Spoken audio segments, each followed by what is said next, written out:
Welcome to CBSE words. इस video में हम grade 9 maths Ganita Manjari part 1 का second chapter introduction to linear polynomials ये डिस्कस करेंगे। फर्स्ट वाले चैप्टर की वीडियो अपलोड हो चुकी है, अगर आपने नहीं देखा तो description as well as comment section में आपको प्लेलिस्ट का लिंक मिल जाएगा, वहां से देख सकते हो। 2.1 इंट्रोडक्शन। हमने अलजेब्रिक एक्सप्रेशंस के बारे में अर्लियर ग्रेड्स में पढ़ा था। अलजेब्रिक एक्सप्रेशंस क्या होते हैं? ऐसे एक्सप्रेशंस जहां पर लेटर नंबर्स का यूज होता है। जैसे एक लेटर नंबर मैं ले लेता हूं ए। लेटर नंबर को हम इंग्लिश अल्फ़ाबेट से डिनोट करते हैं स्मॉल लेटर्स में, तो a+3 ये एक अलजेब्रिक एक्सप्रेशन हो गया। x+y+9 तो ये एक अलजेब्रिक एक्सप्रेशन हो गया, क्योंकि यहाँ पर x और y ये लेटर नंबर्स हैं। x² + 3z + 5 ये भी एक अलजेब्रिक एक्सप्रेशन है, क्योंकि यहाँ पर x और z ये लेटर नंबर्स हैं। तो लेटर नंबर और नंबर्स का एडिशन, सब्सट्रैक्शन, मल्टीप्लिकेशन करके जो चीज़ बनाई जाती है वो अलजेब्रिक एक्सप्रेशन कहलाता है। इस चैप्टर में हम एक special type of algebraic expressions को डिस्कस करेंगे जिसको कहा जाता है लीनियर पॉलिनोमियल्स। चलिए पहले कुछ एग्जाम्पल कंसीडर करते हैं अलजेब्रिक एक्सप्रेशंस के, फिर समझते हैं कि ये लीनियर पॉलिनोमियल्स क्या होते हैं। एग्जाम्पल 1, राजू एक शॉप पे गया, वहां पर सील्ड बॉक्सेस थे, अलग अलग कलर के सेल पे लगे हुए थे। दुकानदार ने उनको ये बताया कि जो रेड वाला बॉक्स है ना, उसमें 4 पेन्स हैं, मतलब हर एक रेड वाले बॉक्स में 4 पेन्स आपको मिलेगी, जैसा कि इमेज में आप देख सकते हो। 1 2 3 4 पेन्स है ना। इसी तरह से जो ब्लू वाले बॉक्सेस हैं उस हर एक बॉक्स में 5 पेंसिल्स हैं, इसकी भी इमेज देख सकते हो। अब अगर राजू को x रेड वाले बॉक्सेस और y ब्लू वाले बॉक्सेस को बाई करना है तो जल्दी से कैसे फिगर इट आउट कर सकता है कि टोटल क्वांटिटी पेन्स की या पेंसिल्स की क्या होगी। इसी के साथ साथ 3 एक्स्ट्रा पेन उसको फ्री में मिल रही है, तो कितनी पेन्स या पेंसिल्स उसको मिलेगी ऑल टुगेदर, यानी सब मिला लें पेन पेंसिल को तो टोटल कितना उसको मिलेगा। तो एक्सप्रेशन बनाना आपने सीखा ही है। रेड वाले बॉक्स की बात कर लें तो एक बॉक्स में 4 पेन्स हैं, ऐसे उसको x बॉक्स लेना है, तो एक बॉक्स में अगर 4 पेन है तो 2 बॉक्स में 4 × 2 दैट इज 8 पेन्स होंगी टोटल। x बॉक्सेस वो बाई कर रहा है तो मतलब 4 × x तो हो जाएगा 4x। तो इस तरह से हम कुछ बनाते हैं। तो पेन की बात कर ले तो हो जाएगी 4x, क्योंकि x number of red box वो लेगा, हर एक बॉक्स में 4 पेन्स हैं। इसी तरह से जो ब्लू वाला बॉक्स है उसके हर एक बॉक्स में 5 पेंसिल्स हैं, ऐसे उसको y बॉक्सेस लेने हैं ब्लू वाले, तो एक बॉक्स में 5 पेंसिल्स, ऐसे y बॉक्स लेना है तो y से मल्टीप्लाई कर देंगे। टोटल हमको बताना है तो सम कर देंगे। कह रहा साथ में 3 एक्स्ट्रा पेन भी मिल रही है तो 3 और ऐड कर देंगे, तो ये कुछ बन के आएगा हमारे सामने। यही चीज़ नीचे आपको दी है कि 4x + 5y + 3 बनेगा। अब इस एग्जाम्पल में 4x, 5y और 3 ये क्या है? टर्म्स हैं एक्सप्रेशन के, क्योंकि चीज़ आपने पढ़ी है कि प्लस के साइन से हम टर्म्स को सेपरेट करते हैं। तो प्लस का साइन जहाँ लगा है वहाँ से ऐसे हम इस एक्सप्रेशन को अगर कट कर दें तो आपको 4x, 5y और 3 ये अलग अलग मिल जाएगा। तो यही क्या है? टर्म्स है। तो टर्म्स प्लस के साइन से सेपरेटेड होते हैं, ये आपने पढ़ा है। और जो x और y है वो क्या है? लेटर नंबर्स हैं, यानी इनकी वैल्यू कोई नंबर ही है, लेकिन क्या है अभी हमको नहीं पता, तो उसकी जगह हम लेटर नंबर्स का यूज़ करते हैं। तो x और y क्या है? लेटर नंबर्स हैं। वही जो नंबर 4 और 5 है ये कोफिशिएंट्स हैं x और y के। कोफिशिएंट्स क्या होते हैं? लेटर नंबर के साथ में हम कह सकते हैं उससे पहले जो नंबर लिखा होता है। जैसे x का कोफिशिएंट क्या होगा? x के साथ x के पहले कौन सा नंबर लिखा हुआ है? 4 लिखा हुआ है ना, तो 4 इसका कोफिशिएंट हो गया। y का कोफिशिएंट क्या होगा? y से पहले क्या लिखा हुआ है? 5 लिखा हुआ है, तो y का कोफिशिएंट 5 हो गया। एंड 3 इज अ कांस्टेंट, और वो टर्म जिसके अंदर कोई भी लेटर नंबर नहीं है, जैसे यहाँ देख सकते हो सिंपल 3 एक नंबर है, कोई लेटर नंबर इसके साथ नहीं है ना, तो ये कांस्टेंट हो गया। ये सारी चीज़ें तो आपने पढ़ी होंगी। From now onwards we will use a widely used alternate word for later numbers। अब लेटर नंबर्स के लिए एक वर्ड बहुत ही कॉमनली यूज किया जाता है, तो अब से हम वही यूज करेंगे जो कि है वेरिएबल्स, यानी जो लेटर नंबर्स है उसको हम वेरिएबल्स कहते हैं। वेरी जिसकी वैल्यू कोई फिक्स ना हो, जैसे x लिख दिया तो x की वैल्यू कोई नंबर है, लेकिन वो क्या है? कुछ भी हो सकती है, 1 2 3 100 1000 कुछ भी हो सकती है, तो इसीलिए इसको हम वेरिएबल कहते हैं कि उसकी वैल्यू वेरी करती है। किसी क्वेश्चन में x की वैल्यू कुछ आ जाएगी, किसी दूसरे क्वेश्चन में x की वैल्यू कुछ होगी। Thus in the expression 4x + 5y + 3 we say that variables used are x and y। तो ये जो एक्सप्रेशन है इसमें हम क्या कह सकते हैं कि x और y क्या है? वेरिएबल्स हैं। Example 2, a rectangular garden of length l meters and width w meters has to be fenced and decorated। अब एक रेक्टेंगुलर गार्डन है जिसकी लेंथ l मीटर और विड्थ w दिया हुआ है, तो ऐसे ये हमारा रेक्टेंगुलर गार्डन है, लेंथ इसकी l है और विड्थ है w। इसकी फेंसिंग करनी है, मतलब इसकी बाउंड्री करनी है, डेकोरेट करना है। अब wire fence is to be laid along the length costing ₹100 per metre. अब जो वायर फेंस है उसको लेंथ के अलॉन्ग लगाना है, तो एक लेंथ ये हो गई, एक नीचे की तरफ हो गई, यहाँ तो लगेगा wire fence. And a wooden fence is to be build along the width costing ₹100 per metre. इसी तरह से जो वुडन फेंस है वो विड्थ के अलॉन्ग लगेगी, जैसे यहाँ लगेगी और यहाँ पर लगेगी। तो इधर वुडन फेंस लगनी है, उसकी कॉस्ट ₹80 पर मीटर है। Special seeds have to be sown throughout the garden which will cost ₹50 per square metre. अब स्पेशल तरीके की सीड भी सो करनी है, उसके अंदर बोनी है पूरे गार्डन में, जिसकी कॉस्ट है ₹50 पर स्क्वायर मीटर। मतलब बीच बीच में ऐसे सीड लगानी है। अब देखो फेंसिंग की जो बात हो रही है वो बाउंड्री पे हो रही है ना, यानी अलोंग द पेरीमीटर। वहीं जो सीड लगा रहे हैं वो गार्डन में लगा रहे हैं, पूरे गार्डन में। मतलब यहाँ पर एरिया से डील करेंगे। यूनिट भी देखो आपको दिया हुआ है ₹50 per square metre. Square metre मतलब एरिया की बात हो रही है। अब करना क्या है, हाँ यहाँ तो देखो ये अब दिया हुआ है, फिगर से भी समझ सकते हो। ये जो है यहाँ पर इसको विड्थ मान लिया, ठीक है कोई बात नहीं, डायग्राम कैसे बना सकते हो। W मीटर विड्थ है, उसके अलॉन्ग वुडन फेंसिंग है, और जो लेंथ है वो L मीटर्स है, इसके अलॉन्ग वायर की फेंसिंग है। What will be the total cost incurred, कितनी टोटल कॉस्ट आएगी ये आपको बताना है। तो ये जो मैंने फिगर बनाई थी इसी से मैं आपको एक्सप्लेन करता हूँ। अगर हम वायर फेंस की बात कर लें, इसकी कितनी कॉस्ट आएगी, तो देखो वायर फेंस हमारा लग रहा है लेंथ के अलॉन्ग, और लेंथ दिया है L मीटर, तो एक लेंथ ऊपर एक लेंथ नीचे, यानी L + L, तो हो जाएगा 2L। ये हो गई टोटल लेंथ मीटर में। अब इसकी कॉस्ट बतानी है, तो 1 मीटर की कॉस्ट है ₹100, तो 2L की कितनी होगी, 2L को 100 से मल्टीप्लाई कर दो तो आ जाएगा 200L। तो वायर फेंस लगाने का ये खर्चा आ जाएगा। फेंस की लेंथ कितनी है और पर मीटर उसकी कॉस्ट कितनी है, मल्टीप्लाई कर दिया तो काम हो गया। इसी तरह से वुडन जो फेंस है उसकी बात कर लें, तो ये विड्थ के अलॉन्ग लग रही है, मतलब यहाँ लगेगी, तो W + W that is 2W। 1 metre की कॉस्ट है ₹80, तो 2W मीटर की 80 से मल्टीप्लाई कर दो, 8 2 16 हो जाएगा, यानी 160W आ जाएगा।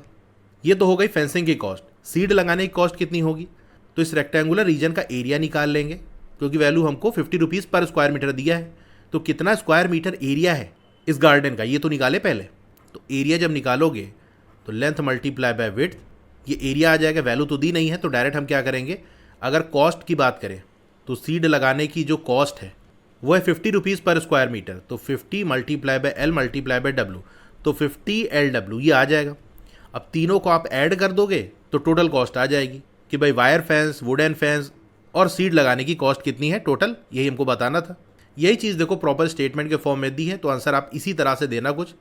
Cost of wire fence along the garden length, तो गार्डन की जो लेंथ है मतलब टोटल लेंथ, 2 लेंथ होती है 2 विड्थ होती है, तो 2L हो गया, कॉस्ट है 100, तो ₹200L आ गया। इसी तरह cost of wooden fencing along the garden width के अलॉन्ग की बात करें तो विड्थ है 2W और कॉस्ट है 80, मल्टीप्लाई कर दिया 160W आ गया। Cost of sowing seed throughout the entire garden depends on the area, तो ये एरिया पे डिपेंड करेगा। जैसे मैंने बताया 1 स्क्वायर मीटर की कॉस्ट है 50 और एरिया है L मल्टीप्लाई बाय W, यानी इतना स्क्वायर मीटर एरिया है, तो ₹50LW आ गया। टोटल कॉस्ट की बात कर ले तो इन सब को आपको ऐड कर देना है 10। तो ये जो 200L + 160W + 50LW, ये क्या है, अलजेब्रिक एक्सप्रेशन है टोटल कॉस्ट का। Think and reflect. Question number 1, can you identify terms, variables, coefficient of this algebraic expression.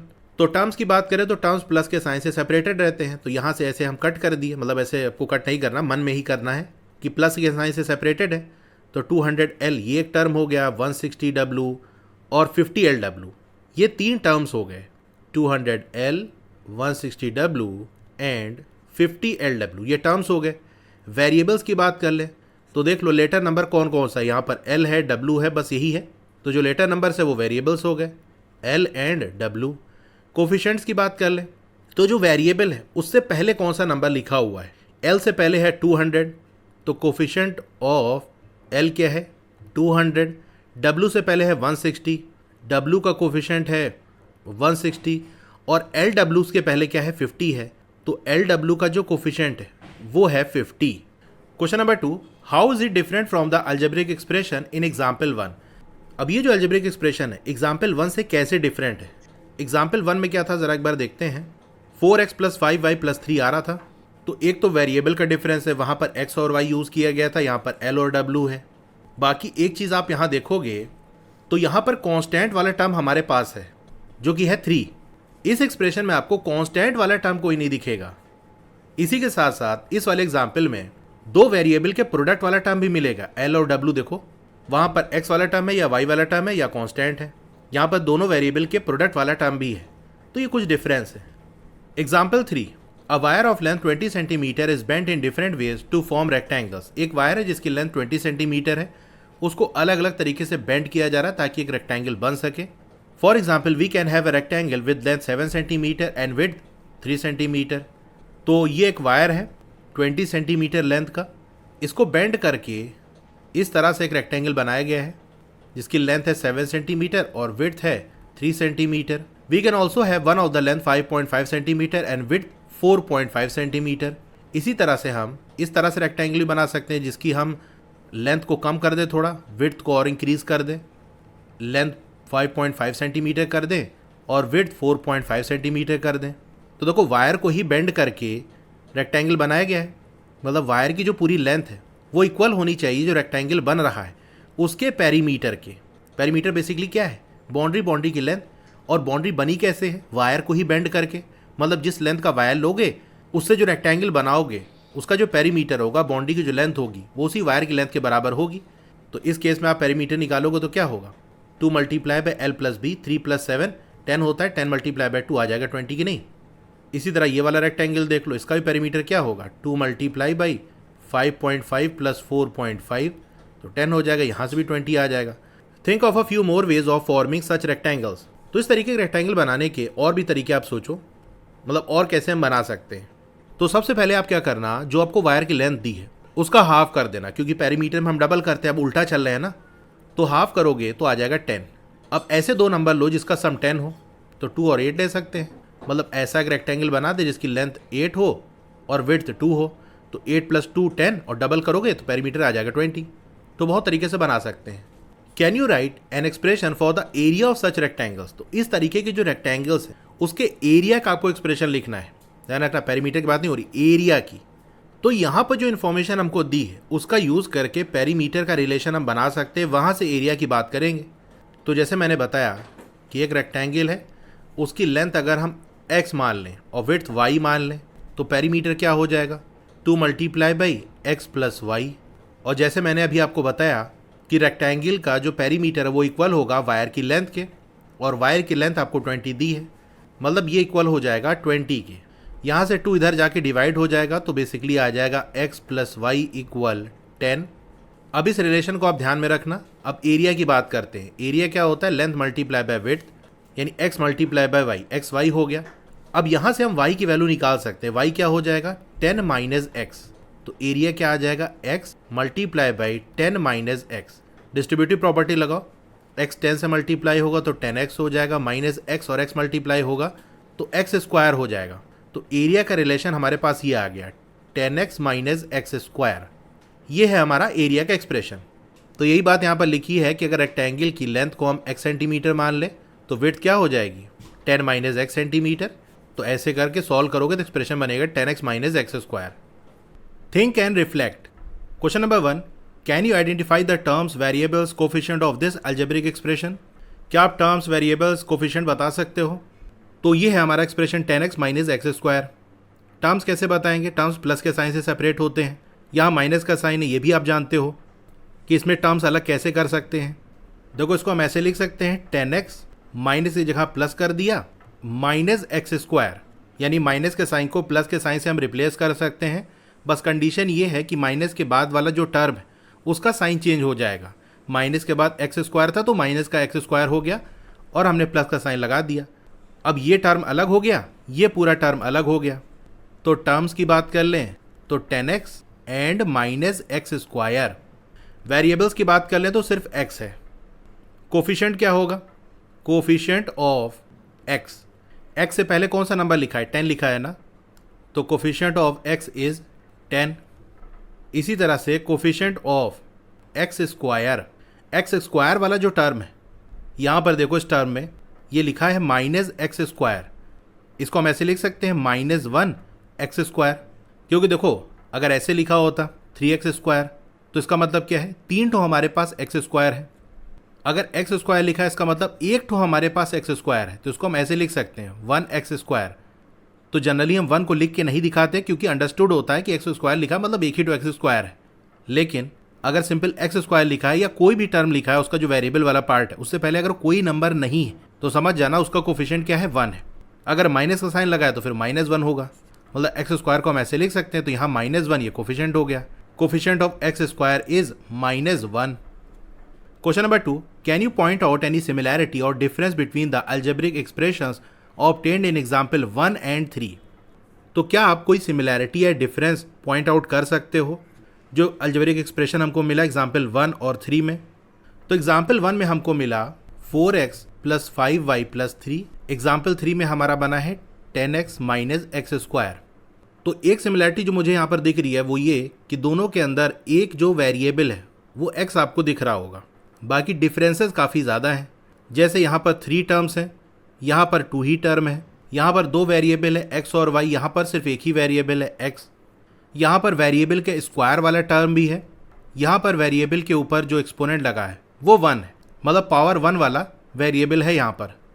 इसके अलावा अगर आपको और कोई डिफरेंस दिख रहा है तो वो भी आप मेंशन कर सकते हो। Note that the algebraic expression in example 1 and example 2 involves 2 variables. तो एग्जाम्पल 1 और 2 के अंदर 2 वेरिएबल इन्वॉल्व थे। एग्जाम्पल 1 में x और y था, एग्जाम्पल 2 में l और w था। वहीं जो अल्जेब्रिक एक्सप्रेशन हमने एग्जाम्पल 3 में देखा उसके अंदर सिर्फ एक ही वेरिएबल है, that is x। Expression such as, अब ये जो एक्सप्रेशन आपको दिए हैं जैसे 4x x square + 1, 2y - 5, 5y³ + y square + 2y - 1, 3z + 7 are algebraic expressions that involve only one variable. तो ये जो एक्सप्रेशंस है इसके अंदर आपको एक ही वेरिएबल मिलेगा। जैसे इसमें देखो x सिर्फ एक वेरिएबल, यहाँ भी एक ही वेरिएबल x है, यहाँ पर सिर्फ y है। ये जो पूरा एक्सप्रेशन आपको दिख रहा है इसमें सिर्फ एक ही वेरिएबल y दिख रहा होगा, इस पूरे एक्सप्रेशन में आपको एक ही वेरिएबल z दिख रहा होगा। तो ये बात कह रहा है कि एक ही वेरिएबल x है, y है या फिर z है। In this chapter we will restrict our discussion to algebraic expressions involving only one variable. तो इस चैप्टर के अंदर हमारा जो डिस्कशन है वो सिर्फ उन्हीं अल्जेब्रिक एक्सप्रेशंस को इन्वॉल्व करेगा जिसके अंदर सिर्फ एक ही वेरिएबल हो। अच्छा, आपने ये भी नोटिस किया होगा कि अल्जेब्रिक एक्सप्रेशंस में जो पावर्स हैं वेरिएबल की वो भी अपीयर हो रही हैं। जैसे ये वाला एक्सप्रेशन देखो, इसमें जो वेरिएबल है वो तो एक ही है y, लेकिन इसकी अलग अलग पावर अपीयर हो रही है। जैसे यहाँ पर y की पावर 3 है, y की पावर 2 है, y⁻1 है और यहाँ पर सिंपल -1 लिखा है। इसका मतलब क्या है, यहाँ पर पावर 0 रही होगी। भाई किसी भी नंबर की अगर पावर 0 कर दें तो उसकी वैल्यू 1 होगी। जैसे 3⁻0 क्या होता है, 1 होता है। तो y⁻0 क्या होगा, ये भी 1 होगा। तो -1 को हम ऐसे लिख सकते हैं -1 y⁻0। तो इस तरह से अगर हम लिखेंगे तो हमको यहाँ भी वेरिएबल दिखने लगेगा जिसकी पावर 0 है। For example in the expression, अब ये जो एक्सप्रेशन आपको दिया है the highest power of x की जो हाइएस्ट पावर है वो क्या है, यहाँ x की पावर 2 है, यहाँ पर पावर 1 है और यहाँ पर क्या होगा x⁻0 अगर लिख दें तो पावर 0 है। तो 0 1 2, इसमें हाईएस्ट पावर कौन सी x की, 2 है। तो हाईएस्ट पावर ऑफ x क्या हो गया, 2 हो गया। वहीं ये जो एक्सप्रेशन आपको दिया है इसमें highest power of variable y क्या होगी, तो यहाँ पर वेरिएबल y है, y⁻3 है, यहाँ पर पावर 2 है और यहाँ पर y⁻0 यानी पावर 0 है। तो अगेन हाईएस्ट पावर कौन सी है, 3 है। तो यही आपको दिया हुआ है। इसी तरह से ये जो एक्सप्रेशन आपको दिया है इसमें जो कोफिशिएंट है y³ का वो क्या है। कोफिशिएंट के बारे में मैंने आपको बताया ना कि वेरिएबल की जो पावर है उससे जस्ट पहले कौन सा नंबर लिखा है, y³ का कोफिशिएंट बताना है ना। तो y³ ये रहा, उसके जस्ट पहले कौन सा नंबर लिखा है, 5। तो देखो यही है 5 कोफिशिएंट y³ का। y स्क्वायर की बात कर ले तो ये 1 होगा। देख लो y स्क्वायर है लिखा है यहाँ पर, इसको हम ऐसे लिख सकते हैं, यानी y स्क्वायर को हम ऐसे लिख सकते हैं 1y स्क्वायर। तो क्योंकि 1 ऐसे लिख के दिखाने की जरूरत नहीं होती, क्योंकि 1 अगर y स्क्वायर से मल्टीप्लाई होगा तो y स्क्वायर ही आएगा। लेकिन इस तरह से अगर हमने लिख दिया तो वैल्यू तो हमने चेंज नहीं की, लेकिन अब 1 आपको दिखने लगा। तो अगर कोई भी टर्म ऐसा है जहाँ पर वेरिएबल या उसकी जो भी पावर दी है उससे पहले कोई नंबर नहीं लिखा तो उसका कोफिशिएंट क्या होगा, 1 होगा। तो ये बात भी आप ध्यान रखना। y का कोफिशिएंट क्या है, तो y के जस्ट पहले क्या लिखा है, 2 लिखा है, तो y का कोफिशिएंट 2 हो गया। अब यहाँ पर कांस्टेंट टर्म क्या है, तो वो टर्म जिसके साथ कोई वेरिएबल आपको नहीं दिख रहा है। जैसे यहाँ देखो -1 कोई वेरिएबल नहीं है ना, या फिर हम ऐसा भी तो कह सकते हैं कि वेरिएबल है लेकिन उसकी पावर 0 हो गई है, तो पावर 0 की वजह से वो 1 बन गया है, इसीलिए उसको लिख के दिखाया नहीं गया है। तो जो कांस्टेंट टर्म है वो ऐसा टर्म है जिसके अंदर वेरिएबल नहीं है, या हम कह सकते हैं वेरिएबल की पावर 0 है, तो वो कांस्टेंट टर्म हो गया, जैसा कि -1। Such algebraic expressions involving one variable and its powers are called one variable polynomials। तो ऐसे algebraic expression जहां पर सिर्फ एक ही वेरिएबल हो और उसी की पावर्स हो, मतलब जैसे मान लो कोई एक्सप्रेशन आपको ये दिया हुआ है 3x² + 2x + 1, तो यहाँ पर देखो वेरिएबल तो वही x है, बस यहाँ पर पावर 2 है, यहाँ पर पावर 1 है, यहाँ पर पावर 0 है, तो एक ही वेरिएबल हो और उसी की पावर आपस में ऐड या सब्सट्रैक्ट होकर पूरा एक्सप्रेशन बना रही हो, तो ऐसे अलजेब्रिक एक्सप्रेशन को हम कहते हैं वन वेरिएबल पॉलिनोमियल्स। सिंपल सी बात है भाई, एक ही वेरिएबल दिख रहा तो वन वेरिएबल पॉलिनोमियल होगा। या इसका एक और नाम भी है यूनिवेरिएट पॉलिनोमियल्स, और when the context is clear simply polynomials. और जब कॉन्टेक्स्ट क्लियर हो, जैसे यहाँ पर इस चैप्टर में कह दिया है कि भैया हम एक ही वेरिएबल वाले पॉलिनोमियल की बात करेंगे, ये ऊपर अभी हम देखा था ना, ये देखो, in this chapter we will restrict our discussion to algebraic expression involving only one variable. तो कह दिया भैया इस चैप्टर में हम सिर्फ एक ही वेरिएबल वाले एक्सप्रेशन की बात करेंगे। तो कॉन्टेक्स्ट क्लियर हो गया, इसलिए हमको बार बार पूरा वन वेरिएबल पॉलिनोमियल लिखने की जरूरत नहीं है, सिंपल लिख देंगे पॉलिनोमियल्स। क्योंकि स्टार्टिंग में ही आपको चैप्टर के बता दिया कि भैया यहाँ पर जो भी पॉलिनोमियल की बात हम करेंगे वो वन वेरिएबल वाला ही पॉलिनोमियल है। यूनिवेरिएट का मतलब होता है हैविंग वन वेरिएबल। देखो, यूनि का मतलब एक, वेरिएट मतलब variable. The highest power of the variable in a polynomial is called its degree. अब जैसे कोई पॉलिनोमियल आपको दिया है, उसके अंदर वेरिएबल भी होगा, वेरिएबल की अलग अलग पावर्स होंगी, तो जो हाईएस्ट पावर है वेरिएबल की वही उसकी डिग्री होगी। यहाँ कुछ एग्जाम्पल दिया है, जैसे फर्स्ट वाले में आपको ये एक पॉलिनोमियल दिया है। अच्छा, पॉलिनोमियल को पहचानना आप जानते होगे, नहीं जानते थोड़ा सा मैं बता देता हूँ कि पॉलिनोमियल की बेसिकली कंडीशन क्या होती है। देखो, ऐसा अलजेब्रिक एक्सप्रेशन जहाँ पर जो वेरिएबल है उसकी जो पावर है, जैसे वेरिएबल हमने x ले लिया, इसके ऊपर जो एक्सपोनेंट लगा हुआ है वो अगर होल नंबर है तो वो जो एक्सप्रेशन है वो पॉलिनोमियल कहलाएगा। अगर होल नंबर नहीं है एक्सपोनेंट, जैसे ऐसे लिखा हुआ है x raise to the power -2, या कोई भी वेरिएबल है उसकी पावर कोई निगेटिव नंबर आ गया, तो सिंप्लीफाई करने के बाद भी वेरिएबल के ऊपर जो एक्सपोनेंट लगा है, जो उसकी पावर है वो निगेटिव है, तो उसका मतलब वो जो एक्सप्रेशन होगा वो पॉलिनोमियल नहीं है। जैसे मैंने लिखा 3x raise to the power -2 plus 4x² plus 9x, ऐसे कुछ भी लिख सकते हो। तो यहाँ पर आपने देख लिया कि यार ये जो वेरिएबल है इसकी जो पावर है वो तो -2 है, तो मतलब ये जो एक्सप्रेशन पूरा दिख रहा है ये पॉलिनोमियल नहीं है। इसी तरह से अगर जो पावर है कोई फ्रैक्शन हो गया, y raise to the power 3/8 ऐसा कुछ, तो फ्रैक्शन वाला पार्ट अगर आ गया, सिंप्लीफाई करने पे भी नहीं हट रहा है, तो भी वो पॉलिनोमियल नहीं होगा। अगर एक्सपोनेंट कोई वेरिएबल बन गया, जैसे 7 raise to the power x, 3 raise to the power y, तो यहाँ देख सकते हो जो एक्सपोनेंट है वो वेरिएबल है। तो ऐसा अलजेब्रिक एक्सप्रेशन जहाँ पर ऐसा कुछ आपको देखने को मिले वो भी पॉलिनोमियल नहीं है। या जो वेरिएबल है डिनोमिनेटर में आ गया 1/1 प्लस x², तो यहाँ वेरिएबल देख सकते हो डिनोमिनेटर में आ गया, तो ये भी पॉलिनोमियल नहीं है। और भी कंडीशंस होती हैं, मतलब लॉगरिथमिक और ट्रिग्नोमेट्रिक वाली, वो अभी अपने पढ़ी नहीं है तो उसकी बात नहीं करेंगे। मतलब सिंपल सा आप ये देख लेना, जो वेरिएबल है उसकी जो पावर है वो होल नंबर होना चाहिए, तभी वो पॉलिनोमियल होगा। हाँ, तो ये फर्स्ट वाला क्या है, 5y³ plus y² plus 2y - 1, ये एक पॉलिनोमियल है। क्यों पॉलिनोमियल है? क्योंकि यहाँ वेरिएबल y है, देख सकते हो y raise to the power 3 है, पावर 2 है, पावर 1 है, पावर 0 है, 3, 2, 1, 0, ये सारे क्या है, होल नंबर है।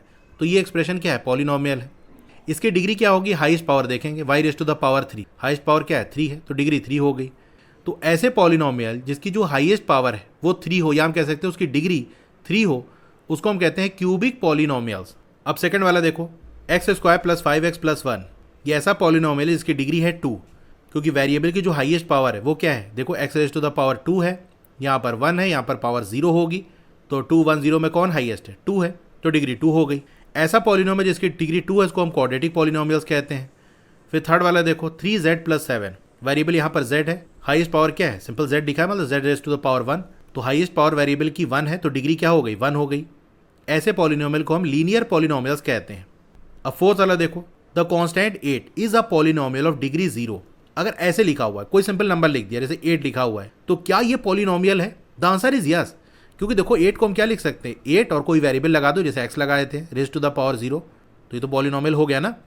अब यहाँ पर जो वेरिएबल x है उसकी पावर 0 है, और कहीं पर तो वेरिएबल आ नहीं रहा, तो 0 ही वेरिएबल की हाईएस्ट पावर हो गई, तो हाईएस्ट पावर 0 है, इसीलिए जो कांस्टेंट होता है, यानी सिंपल कोई नंबर है 8, 10, 100, 1000, कुछ भी, कोई भी नंबर है, तो उसकी डिग्री 0 होती है, क्योंकि इसके साथ भी हम वेरिएबल लगा सकते हैं, बस वेरिएबल की पावर 0 करनी होगी।